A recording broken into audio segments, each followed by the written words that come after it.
Le garçon découvrit que sa sœur avait eu ses règles et l'aida rapidement à laver ses sous-vêtements. Il utilisa son propre t-shirt comme serviette hygiénique improvisée. C'est l'a avertit sérieusement qu'elle ne devait pas laisser leurs parents la prendre, parce que s'ils le découvraient, ils la vendraient. Le propriétaire avait depuis longtemps jeté son dévolu sur sa sœur, et connaissait bien le caractère du propriétaire. Pour la protéger, il travaillait sans relâche. Il vendait des jus le jour et transportait des bouteilles de gaz la nuit. Il voulait gagner un peu d'argent, suffisamment pour fuir avec elle. Mais les parents découvrirent que leur fille avait eu ses règles. Quand il rentra à la maison, il vit le propriétaire souriant et sa sœur maquillée. Il confronta sa mère, mais elle lui dit « Laisse ta sœur épouser le propriétaire. Cela nous épargnera plusieurs mois de loyer. » C ne put s'y opposer. Il ne put que tenter de fuir avec sa sœur. Empaquetant ses affaires, il sortit l'argent qu'il avait caché. Il alla au supermarché acheter de la nourriture et des serviettes hygiéniques. Il contacta même un chauffeur pour s'enfuir. Mais quand il revint, ses parents forçaient sa sœur à partir.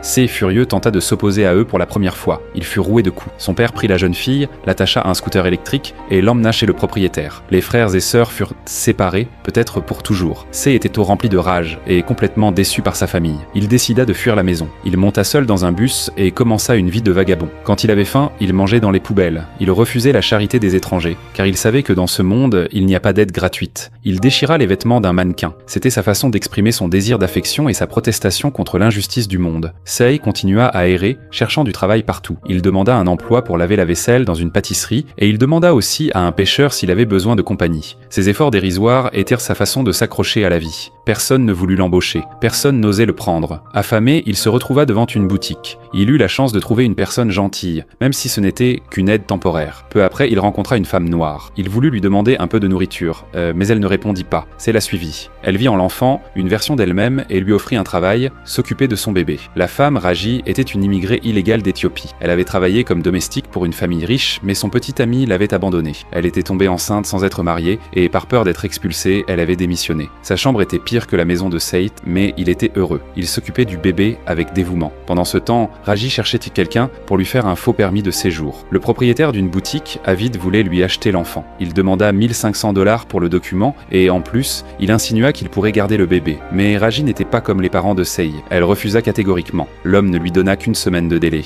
Raji commença à chercher de l'argent partout. Elle demanda une avance sur son salaire, mais son patron refusa. Elle chercha le père de l'enfant, mais il ne voulut même pas regarder une photo du bébé désespéré. Elle se coupa les cheveux pour les vendre. Ce jour-là, elle mit sa robe traditionnelle et se rendit au marché. Elle appela sa mère, pleurant, disant qu'elle ne pourrait pas lui envoyer d'argent ce mois-ci parce qu'elle l'avait dépensé pour des cours d'anglais. Le fardeau était trop lourd pour Raji, et le pire arriva. Elle fut arrêtée pour être une immigrée illégale. Elle ne revint jamais. Le bébé pleurait sans cesse. C'est compris que ce foyer avait aussi disparu. Il prit l'enfant dans ses bras et sortit chercher de l'aide. Il alla à l'entrepôt du boutiquier. Celui-ci lui proposa 500 $ s'il lui remettait le bébé. C'est refusa. Il vola une trottinette à un voisin et une casserole pour cuisiner.